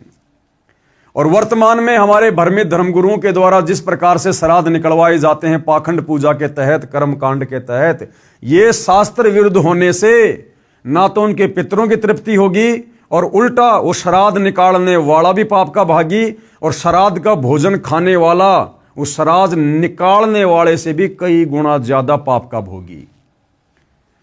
पेश है प्रमाण के लिए श्री विष्णु पुराण के 3रे अंश के अध्याय 15 श्लोक 55-56 की फोटोकॉपी, यानी परमाणु सहित सब कुछ बताया जा रहा है। यह विष्णु पुराण का 3रा अंश है। हे भूपाल, यानी हे पृथ्वी के राजा, पितरगण का आधार चंद्रमा है, और चंद्रमा का आधार योग है, यानी शास्त्र अनुकूल भक्ति है। इसलिए श्राद्ध में योगी जनों को नियुक्त करना अति उत्तम है, यानी शास्त्र अनुकूल सत भक्ति कर रहे भगत को नियुक्त करना, उसको बुलाना अति उत्तम है। हे राजन, यदि श्राद्ध भोजी 1000 ब्राह्मणों के सम्मुख एक योगी भी हो, यानी एक सच्चा भगत भी हो, तो वह यजमान सहित उन सब का उद्धार कर देता है। अब सतगुरु रामपाल जी सबसे बड़े योगी हैं, हालांकि परमेश्वर हैं, परमात्मा हैं, लेकिन इस विधि अनुसार हम सोचे विचार करें तो सतगुरु रामपाल जी वर्तमान में धरती पर सबसे बड़े योगी हैं जो शास्त्र अनुकूल सत भक्ति कर रहे हैं। तो ऐसे में उनकी शरण ग्रहण करके उनसे उपदेश लेकर जब हम उनके रहते सहते आश्रम में जाएंगे, दान धर्म करेंगे, तो वहां हजारों भगत भाई बहन आएंगे, वो भी भोजन करेंगे, और सतगुरु रामपाल जी भी उसी भंडारे से भोजन करते हैं। तो सतगुरु रामपाल जी को भोग लगने के बाद उस भगत के जो पूर्वज होते हैं, जो अंध भक्ति करके आज भूत प्रेत पित्र बने हुए हैं, पशु पक्षी योनियों में कष्ट उठा रहे हैं, उन सब को तुरंत मनुष्य जन्म मिलेगा, और सतगुरु रामपाल जी उन्हें भी अपनी शरण में लेंगे। ठीक इसी प्रकार भाइयों और बहनों, वर्तमान में गीता जी अध्याय 3 श्लोक नंबर 13 के अनुसार हम सतगुरु रामपाल जी के सभी भगत भाई बहन जिस प्रकार से उस विधान को फॉलो करते हुए अपने अपने घर पर प्रतिदिन भोग की आरती के साथ सतगुरु रामपाल जी को भोग लगा रहे हैं, ये वही विधि है जो विधि इस विष्णु पुराण में लिखी हुई है। या हमारे घर पर जो भगत भाई बहन आते हैं और हम श्रद्धा के साथ उनको भोजन पानी करवाते हैं, भंडारा करवाते हैं, ये वही विधि है जो विधि यहां पर लिखी हुई है। लेकिन हमारा मकसद, हमारा टारगेट विशेष हमारे पूर्वजों की मुक्ति करवाने का नहीं होना चाहिए। हमने मन में विचार भी नहीं करना चाहिए, वो तो ऑटोमेटिक होगा ही होगा। हम ना सोचेंगे तो भी इस विधि से भक्ति करने के कारण हमारे पूर्वजों का कल्याण होगा ही होगा। योगी की परिभाषा, अब गुरुदेव समझा रहे कि योगी यानी भगत क्या होता है, भगत की क्या परिभाषा है। गीता अध्याय 2 श्लोक नंबर 53 में कहा है कि हे अर्जुन, जिस समय आपकी बुद्धि भिन्न भिन्न प्रकार के भ्रमित करने वाले ज्ञान से हटकर एक तत्व ज्ञान पर स्थिर हो जाएगी, तब तू योगी बनेगा। अर्थात तत्वदर्शी संत से सत्संग सुनने के बाद जब हमारा मन, हमारी बुद्धि, हमारा चित्त इस बात को दृढ़ता के साथ में स्वीकार कर लेगा कि सतगुरु रामपाल जी जो शास्त्र अनुकूल प्रमाणित सत भक्ति बता रहे हैं, इस भक्ति के अलावा संसार में दूसरा कोई भक्ति मार्ग नहीं है, और सतगुरु रामपाल जी के अलावा आत्मा का कल्याण करवाने वाला परम संत दूसरा कोई धरती पर नहीं है। जब इतना हमें दृढ़ विश्वास हो जाएगा, उसके बाद चाहे ब्रह्मा विष्णु महेश भी कोई भी रूप धारण करके यदि हमें इस सत भक्ति से भ्रमित करने का प्रयास करेंगे तो भी हम डगमग नहीं होंगे, और ज्ञान के आधार से उन्हें दो टूक जवाब दे देंगे, उनको भी मुंह की खाके जानी पड़ेगी। जब भगत भक्ति मार्ग पर ज्ञान को आधार बनाकर इतना दृढ़ होगा, तब वह योग को प्राप्त करता है, अर्थात तब तो वो भगत कहलाता है, पक्का भगत, सच्चा भगत। गीता अध्याय 2 श्लोक 53 में कहा है कि हे अर्जुन, जिस समय आपकी बुद्धि भिन्न भिन्न प्रकार के भ्रमित करने वाले ज्ञान से हटकर एक तत्व ज्ञान पर स्थिर हो जाएगी, तब तू योगी बनेगा, अर्थात भगत बनेगा। अब बहुत सारे भगत क्या करते हैं, सतगुरु रामपाल जी से उपदेश भी ले लिया, ज्ञान को अच्छे से समझा नहीं, सत्संग ध्यान से सुने नहीं, कुछ दिनों बाद यूट्यूब पर देखेंगे फला फला बाबा प्रवचन कर रहा है, सतगुरु रामपाल जी की निंदा चुगली कर रहा है, उनके शास्त्र प्रमाणित सत्संगों में मीन मेख निकाल रहा है, और वो नादान भगत जो सतगुरु रामपाल जी से उपदेश भी ले चुका है, लेकिन अपने कमजोर संस्कार के कारण, अपनी ज्ञानहीनता के कारण, सत्संग ज्यादा ना सुन पाने के कारण, और उस काल के दूत की बातों में आ जाता है, जो काल का दूत स्पेशल इसी पंथ में सतगुरु रामपाल जी की संगत को भ्रमित करने के लिए माया मोह नाम के उस व्यक्ति की तरह काल के द्वारा भेजा गया होता है। और यदि वो भगत उसकी मीठी मीठी बातों को सुनकर, क्योंकि कबीर परमात्मा अपनी वाणी में कहते हैं कि भाई बीजक की बाता कहे और बीजक नाही हाथ, और पृथ्वी डुबोवन उतरे ये कर कर मीठी बात। तो वो नादान भगत भ्रमित हो जाता है कि कहीं सतगुरु रामपाल जी से अच्छा ज्ञान, उत्तम ज्ञान, श्रेष्ठ ज्ञान कहीं इस बाबा के पास ना हो। क्यों? क्योंकि उसने ज्ञान को अच्छे से आधार नहीं बनाया। इसलिए परमात्मा कहते हैं भाई ज्ञान संपूर्ण हुआ नहीं, हृदय नहीं छिदाए, और देखा देखी भक्ति का रंग नहीं ठहराए। तो इस प्रकार का जो भगत होता है वो सतगुरु से उपदेश लेने के बाद भी डगमग वाली स्थिति में रहता है, जिसको योगी नहीं कह सकते, जिसको रियल में भगत की संज्ञा, योगी की संज्ञा नहीं दी जा सकती है। अर्थात योग को प्राप्त होगा। भावार्थ है कि तत्व ज्ञान आधार से साधना करने वाला ही मोक्ष का अधिकारी बनता है। उसी में नाम साधना भक्ति का धन होता है, वह राम नाम की कमाई का धनी होता है। इसलिए यह दास यानी सतगुरु रामपाल जी कह रहे हैं कि आपको वह शास्त्र अनुकूल साधना प्रदान करेगा जिससे आप योगी यानी सत्य साधक हो जाओगे। आपका कल्याण तथा आपके पितरों का भी कल्याण हो जाएगा। जैसा कि विष्णु पुराण तीसरे अंश अध्याय 15 श्लोक 13 से 17 पेज नंबर 210 पर लिखा है कि देवताओं के निमित्त श्राद्ध पूजा में अयुग्म संज्ञा 3, 5, 7, 9 की संज्ञा में ब्राह्मणों को एक साथ भोजन कराएं तथा उनका मुंह पूर्व दिशा की ओर बैठाकर भोजन कराएं तथा पितरों के लिए श्राद्ध पूजा करने के समय युग्म संज्ञा 2, 4, 6, 8 यानी इतनी संख्या में ब्राह्मणों को बुलाकर और किसी का मुंह उत्तर दिशा में तो किसी का मुंह पूर्व दिशा में करके उनको भोजन करवाना चाहिए, जिससे उनके पूर्वजों की पितरों की तृप्ति हो जाती है। अर्थात ये भी कोई समाधान नहीं है भाइयों और बहनों, ये शास्त्र अनुकूल साधना का हिस्सा नहीं है। विचार करने की बात है कि इसी विष्णु पुराण इसी तीसरे अंश के अध्याय 15 में श्लोक 55-56 पृष्ठ 213 पर यह भी तो लिखा है कि एक योगी यानी शास्त्र अनुकूल सत्य साधना करने वाला भगत अकेला ही पितरों तथा 1000 ब्राह्मणों तथा यजमान सहित सबका उद्धार कर देगा। फिर ये इस प्रकार की बकवाद क्यों लिख दी गई है कि 3, 5, 7, 9 इस प्रकार की संख्या में ब्राह्मणों को बैठा कर पूर्व दिशा में मुंह कर उनको भोजन करवाना चाहिए। तो ये जो है भाई और बहनों, ये इन ऋषि मुनियों का अपना अनुभव है, ये इन ऋषि मुनियों की मनमानी सोच है, इनका अपना अनुभव है, जिसे सर्व लाभ प्राप्त हो जाएगा। कबीर परमेश्वर जी ने कहा है कि भाई एक कै साधे सब सदै, सब साधे सब जाए, और माली सींचे मूल को फले फूले अघाए। अरे जो एक है, जो सर्वश्रेष्ठ है, जो सर्वोत्तम है, उत्तम पुरुष है, क्यों ना उस एक को ही साध लिया जाए, उस एक को ही इष्ट मानकर और उसकी पूजा की जाए, उसकी भक्ति की जाए, जिससे हमारा सर्व कल्याण होगा। एक कै साधे सब सदै, हमने फिर और किसी की पूजा करने की जरूरत नहीं है, अलग से कोई कर्मकांड पाखंड करने की जरूरत नहीं है। जिस दिन हम तत्वदर्शी संत से उपदेश लेकर एक परमपिता परमेश्वर परम अक्षर ब्रह्म कबीर देव की यथार्थ भक्ति पूजा शुरू कर देंगे। ये दास रामपाल दास भी धार्मिक अनुष्ठान श्रद्धा से पूजा करता और कराता है, जिससे करने से साधक पितर भूत नहीं बनता, अपितु पूर्ण मोक्ष प्राप्त करता है। तथा जो पूर्वज गलत साधना शास्त्र विधि त्याग कर मनमाना आचरण अर्थात पूजा करके पितर भूत बने हैं, उनका भी छुटकारा हो जाता है।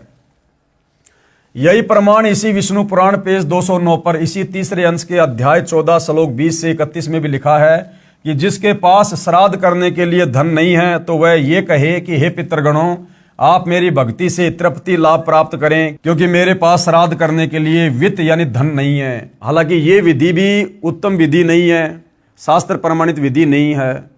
हम अपनी भक्ति क्यों नष्ट करें, क्यों बर्बाद करें?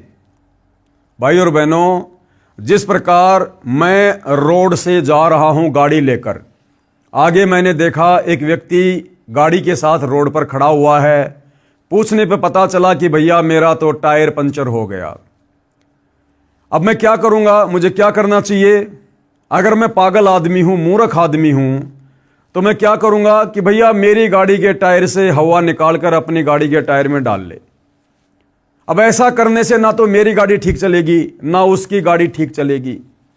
अब समझदारी क्या होगी? मैं उस व्यक्ति को सलाह दूं कि भैया देख, यहां से थोड़ी दूर आगे और गाड़ियों में हवा डालने वाले की दुकान है, और उससे जितनी मर्जी हवा डलवा ले, उसके पास हवा की कोई कमी नहीं है, और तेरी गाड़ी फिर अच्छे से चलेगी।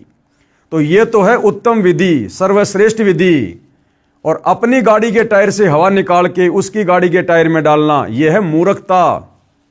तो इसी प्रकार विष्णु पुराण में जो लिखा हुआ है कि भाई जिसके पास में धन नहीं है और उसने यदि श्राद्ध निकालने हैं, तो अपने उन पितरों से ये प्रार्थना करे कि हे पितृगणों, मेरे पास में श्राद्ध निकालने के लिए धन नहीं है, इसलिए मैं अपनी भक्ति कमाई का कुछ अंश आपको संकल्प करता हूं।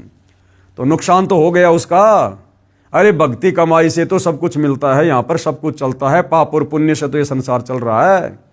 और वो भक्ति कमाई जो हम बड़ी मुश्किल से जोड़ पाते हैं, उसको हम बांट रहे हैं, तो ये तो मूर्खता है, मूर्खता। इसलिए अपने उन पितरों की, पूर्वजों की यदि आप मुक्ति चाहते हैं, तो उत्तम विधि है परम संत सतगुरु रामपाल जी से उपदेश लेकर उनके द्वारा बताई गई सत भक्ति करो, जिससे आपके पितरों का ऑटोमेटिक उन पितृ योनियों से छुटकारा होगा और उनको मनुष्य जन्म मिलेगा, और सतगुरु रामपाल जी उनको अपनी शरण में मिलेंगे।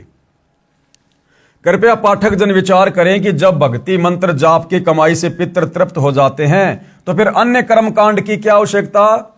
ये पंडितों को बुलाना, खीर रोटी हलवा बनाना, इस प्रकार के कर्मकांड करना, फिर उनकी क्या आवश्यकता है? अगर भक्ति कमाई संकल्प करने मात्र से पितृ तृप्त हो रहे हैं, फिर इन पंडितों को बुलाकर, ब्राह्मणों को बुलाकर कर्मकांड क्यों करना फिर?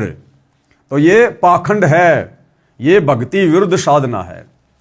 ये सर्व प्रपंच ज्ञानहीन गुरु लोगों ने अपने पेट पोषण के लिए ही किया है, क्योंकि गीता अध्याय 4 श्लोक 33 में भी लिखा है कि द्रव्य यानी धन द्वारा किया यज्ञ यानी धार्मिक अनुष्ठान से ज्ञान यज्ञ यानी तत्व ज्ञान आधार पर नाम जाप साधना श्रेष्ठ है। कि पहले हमें यह तो पता चले कि वास्तव में अध्यात्म क्या है, भक्ति क्या है, ज्ञान क्या है, दान धर्म तो उसके बाद करना चाहिए। एक और विचारणीय विषय है कि विष्णु पुराण में पितर व देव पूजने का आदेश एक ऋषि का है तथा वेदों व गीता जी में पितरों व देवताओं की पूजा का निषेध है। यानी पुराणों में जिस प्रकार से ये श्राद्ध निकालने की, पितृ पूजने की जो विधि लिखी हुई है, ये उन ऋषि मुनियों का अपना अनुभव है, ये परमात्मा का विधान नहीं है। परमात्मा का विधान है चारों वेद और गीता का ज्ञान है, और चारों वेद और गीता जी में तो भूत पूजना, श्राद्ध निकालना, पितृ पूजना अध्याय 9 श्लोक नंबर 25 में परमात्मा ने बिल्कुल मना किया है। तो पुराणों में जो इस प्रकार की ओछी, आदि अधूरी, शास्त्र विरुद्ध साधना है, ये उन ऋषि मुनियों की देन है, जो हमने उनके आदेश को पालन नहीं करना है।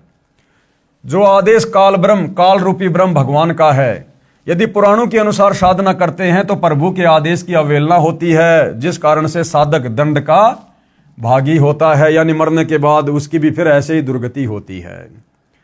श्राद्ध करने की श्रेष्ठ विधि अब सतगुरु रामपाल जी भगवान समझा रहे हैं कि यदि वास्तव में आपने अपने पितरों की मुक्ति करवानी है तो उसकी श्रेष्ठ विधि क्या है। श्री विष्णु पुराण के 3रे अंश में अध्याय 15 श्लोक 55-56 पृष्ठ 153 पर लिखा है कि श्राद्ध के भोज में, यानी श्राद्ध के समय जो भोजन बनाया जाता है, यदि एक योगी यानी शास्त्रोक्त साधक को भोजन करवाया जाए तो श्राद्ध भोज में आए हजारों ब्राह्मणों तथा यजमान के पूरे परिवार सहित सभी पितरों का उद्धार कर देता है। अब वो विधि वर्तमान में कहाँ है? वो सतगुरु रामपाल जी के पास है, उनके पंथ में है। विवेचन मेरे यानी लेखक कौन? सतगुरु रामपाल जी के तत्व ज्ञान को सुन समझकर भगत दीक्षा लेकर साधना करते हैं। ये योगी यानी शास्त्रोक्त साधक हैं। हम सत्संग समागम करते हैं, उसमें भोजन भंडारा लंगर भी चलाते हैं। जो व्यक्ति उस भोजन भंडारे में दान करता है, उससे बने भोजन को योगी यानी मेरे शिष्य तथा ये दास सब खाते हैं। ये दास यानी लेखक सतगुरु रामपाल जी सत्संग सुनाकर नए व्यक्तियों को यथार्थ भक्ति ज्ञान बताता है और शास्त्रों के प्रमाण प्रोजेक्टर पर दिखाता है, जिस कारण से श्रोता शास्त्र विरुद्ध साधना त्याग कर शास्त्रोक्त साधना करते हैं। इस प्रकार उस परिवार का उद्धार हुआ। उनके द्वारा दिए दान से बने भोजन को भक्तों ने खाया, इससे पितरों का उद्धार हुआ। पितर जूनी छूटकर अन्य जन्म मिल जाता है। सत्संग में यदि 1000 ब्राह्मण भी उपस्थित हों तो वे भी सत्संग सुनकर शास्त्र विरुद्ध साधना त्याग कर अपना कल्याण करवा लेते हैं। ये है उत्तम विधि सर्व कार्यों को सिद्ध करने की। ये है वो वाणी, एक साधे सब सदे, सब साधे सब जाए, और माली सींचे मूल कू फले फुले अघाए। जैसे आप जी ने पहले पढ़ा कि कबीर जी ने गंगा के तट पर ब्राह्मणों को ज्ञान देकर उनकी शास्त्र विरुद्ध साधना को गलत सिद्ध करके सत्य साधना के लिए प्रेरित किया। उन ब्राह्मणों ने सतगुरु कबीर जी से दीक्षा लेकर अपना कल्याण करवाया। अन्य साधना जो शास्त्रों के विरुद्ध थी त्याग दी और सुखी हुए। तो ठीक इसी प्रकार वर्तमान में भी मानव समाज ने सतगुरु रामपाल जी की बातों को, उनके सत्संगों को, उनके द्वारा लिखी पुस्तकों को गहनता से पढ़कर, सोचकर, समझकर, चिंतन मनन करके अपनी आत्मा के कल्याण हेतु और अपने पूर्वजों की आत्मा के कल्याण हेतु इस सतभक्ति को शीघ्रातिशीघ्र अपना लेना चाहिए। दास की प्रार्थना है, यानी सतगुरु रामपाल जी कह रहे हैं कि वर्तमान में मानव समाज शिक्षित है, वह अवश्य ध्यान दे तथा शास्त्र विधि अनुसार साधना करके पूर्ण परमात्मा के सनातन परम धाम शाश्वतम स्थानम यानी सतलोक, जो कभी खंड नहीं होता, नष्ट नहीं होता, अर्थात सतलोक को प्राप्त करें, जिससे पूर्ण मोक्ष तथा परम शांति प्राप्त होती है। गीता अध्याय 15 श्लोक 4 तथा अध्याय 18 श्लोक 62 में जिसको प्राप्त करने के लिए कहा है, इसके लिए तत्वदर्शी संत की तलाश करो। तत्वदर्शी संत के बिना नहीं मिलेगा। और तत्वदर्शी संत के विषय में कहां बोला गया है? गीता अध्याय 4 श्लोक 34 कि अर्जुन उस तत्व ज्ञान को प्राप्त करने के लिए किसी तत्वदर्शी संत की खोज कर, भली भांति उसको दंडवत प्रणाम करके उसको प्रसन्न कर, फिर वो तत्वदर्शी महात्मा तुझे तत्व ज्ञान का उपदेश करेंगे, जिससे आपको परम शांति होगी और परम गति प्राप्त होगी। एक श्रद्धालु ने कहा कि मैं आपसे उपदेश लेकर आप द्वारा बताई साधना भी करता रहूंगा तथा श्राद्ध भी निकालता रहूंगा तथा अपने घरेलू देवी देवताओं को भी ऊपरले मन से पूजता रहूंगा, इसमें क्या दोष है? भाई इसमें तो दोष ही दोष है, परमात्मा का विधान भी तोड़ रहे हो। यानी राजा ने विधान बना दिया कि जो व्यक्ति चोरी करेगा उसको फला फला दंड मिलेगा, और जो व्यक्ति सरकारी नौकरी करेगा उसको ये तनख्वाह मिलेगी। और वो व्यक्ति कहे कि मैं सरकारी नौकरी भी करता हूँ और साथ में चोरी भी करता रहूंगा, इसमें क्या दोष है? भैया नौकरी करेगा उसके तो तनख्वाह मिलेगी, और चोरी करेगा उसका दंड भी मिलेगा। मुजदास की प्रार्थना, संविधान की किसी भी धारा का उल्लंघन कर देने पर सजा अवश्य मिलेगी। इसलिए पवित्र गीता जी व पवित्र चारों वेदों में वर्णित व वर्जित विधि के विपरीत साधना करना व्यर्थ है। यानी गुरुदेव भगवान कह रहे हैं कि पवित्र चारों वेद और चारों वेदों का निष्कर्ष गीता जी, अगर आपने इसके विपरीत साधना की तो भाई आप परमात्मा के दोषी बनोगे, शास्त्र विरुद्ध साधना करने के चलते। इसका प्रमाण पवित्र गीता जी अध्याय 16 श्लोक 23-24 में है। यदि कोई कहे कि मैं कार में पंचर ऊपरले मन से कर दूंगा, नहीं, राम नाम की गाड़ी में पंचर करना मना है। ठीक इसी प्रकार शास्त्र विरुद्ध साधना हानिकारक ही है। जो भाई कह रहा था ना कि मैं जी आपसे भी नाम ले लूंगा और ऊपरले मन से श्राद्ध भी निकालता रहूंगा, तो गुरुदेव भगवान समझा रहे, नादान प्राणी, तू अपनी गाड़ी लेकर जा रहा है और गाड़ी को साइड में रोक कर कहे कि मैं तो ऊपरले मन से गाड़ी के टायर में पंचर कर देता हूं, मैं जानबूझ के थोड़ी कर रहा हूं, ऊपरले मन से कर देता हूं, तो पंचर ही है, तेरा कार्य तो बाधित होगा ही होगा। तो इसी प्रकार परमात्मा का नियम तोड़ देने से हम प्राणी दंड के भागी होते हैं। और ये जो शास्त्र विरुद्ध साधना है, ये परमात्मा के विधान को तोड़कर, उनकी नियम और मर्यादाओं को तोड़कर, उनके संविधान को, जो भक्ति वाला संविधान है, उस संविधान को तोड़कर किया जाने वाला मनमाना आचरण है। और भाई इसकी सजा प्राणी को भुगतनी पड़ती है। कोई ये ना सोचे कि भाई मैं कोई बाबा रामपाल जी की भक्ति नहीं कर रहा, ना मुझे आवश्यकता है, और मैं तो जो कर रहा हूं वही ठीक है, मेरे तो सारे ठाट बाट हैं, बड़ी कंपनी चला रहा हूं, बड़ी फैक्ट्री है मेरे पास में, या बड़ी नौकरी है, बड़ा बिजनेस है, मेरे बच्चे बढ़िया कमा रहे हैं, हमें क्या आवश्यकता भक्ति की? भैया इस जन्म में आपको जो भी ठाट बाट हैं, भले आप संत रामपाल जी के भगत भी नहीं हैं, आप भले और भी कोई भक्ति नहीं करते, सारे उल्टे काम करते हैं, मांस आप खा रहे हैं, शराब आप पी रहे हैं, 2 नंबर के काम आप करते हैं, रिश्वत आप ले रहे हैं, फिर भी आपके घर में ठाट बाट हैं। भैया वर्तमान में आपको जो भी कुछ मिल रहा है इस मनुष्य जीवन में, ये आपके पिछले मनुष्य जन्म में की गई भक्ति का प्रतिफल है, और इसको आप जी बर्बाद कर रहे हैं आगे से सत भक्ति ना करके। तो इस जन्म में तो मान लीजिए आपके बड़े ठाट बाट हो रहे हैं और आपको लग रहा है मुझे भक्ति की क्या आवश्यकता है। ये जन्म कोई हमेशा नहीं रहेगा। वैसे ही कलयुग में 80-90 साल में आदमी निकल लेता है, और वैसे तो जीवन का 1 सेकंड का भरोसा नहीं। तो फिर आत्मा की यात्रा यहीं थोड़ी रुक जाती है। ये शरीर छोड़ने के बाद फिर भैया दुख ही दुख है। गधे की योनि, कुत्ते की योनि, सूअर की योनि, गंदी नाली का कीड़ा, जंगली जानवर, कभी प्रेत बनेंगे, कभी पितर बनेंगे, कभी भूत बनेंगे, फिर नरक में जाएंगे। फिर भैया फिर क्या बहानेबाजी करोगे? इसलिए इस मनुष्य जन्म में भक्ति करना हमारा प्रथम मकसद होना चाहिए, क्योंकि 84 लाख योनियों से बाहर निकालकर परमात्मा हमें ये मनुष्य जन्म सिर्फ और सिर्फ तत्वदर्शी संत की शरण में आकर सत भक्ति करके अपनी आत्मा का कल्याण करवाने के लिए देता है।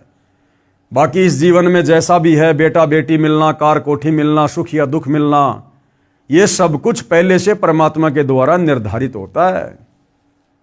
तो भाई इन बातों से, इन भ्रमणाओं से थोड़ा बाहर निकलो, और इन भ्रमणाओं से बाहर निकला जाएगा सतगुरु रामपाल जी के सत्संग सुन के, उनके प्रवचन सुनकर। दूसरा कोई तरीका धरती पर नहीं है। तो परम संत धरती पर आए हुए हैं, अति शीघ्र पहले उनके ज्ञान को समझो। और अब तो भगवान ने हमें विज्ञान दे दी, आधुनिक उपकरण दे दिए, सबकी जेब में मोबाइल डाल दिए। 30, 40, 50 साल पहले नहीं थी ये सुविधा। ये इस भक्ति युग में हमसे भक्ति करवाने के लिए परमात्मा ने विज्ञान दी है। तो हमने परमात्मा के द्वारा दिए गए इन उपकरणों का लाभ उठाना चाहिए। मोबाइल में फालतू के वीडियो वाडियो ना देखकर परमात्मा की चर्चा सुननी चाहिए, सतगुरु रामपाल जी के सत्संग सुनने चाहिए। और हमने अतिशीघ्र उपदेश लेकर आत्मा का कल्याण करवाना चाहिए। अन्यथा भैया आगे चलकर फिर दुख ही दुख हैं, कष्ट ही कष्ट हैं। इस वर्तमान जीवन का कोई भी रिश्तेदार, इस वर्तमान जीवन में जोड़ी गई संपत्ति आपके अगले जन्म में बिल्कुल भी काम नहीं आएगी। आपको कोई जानेगा भी नहीं, पहचानेगा भी नहीं। आप कहां जाओगे, किस योनि में जाओगे, किस देश में जन्म प्राप्त करोगे, आपका ये वर्तमान परिवार, वर्तमान की संपत्ति, वर्तमान के रिश्तेदार, वर्तमान की जान पहचान, वर्तमान की चौधर, वर्तमान की महिमा, ये यहीं खाक हो जाएगी, मिट्टी में मिल जाएगी।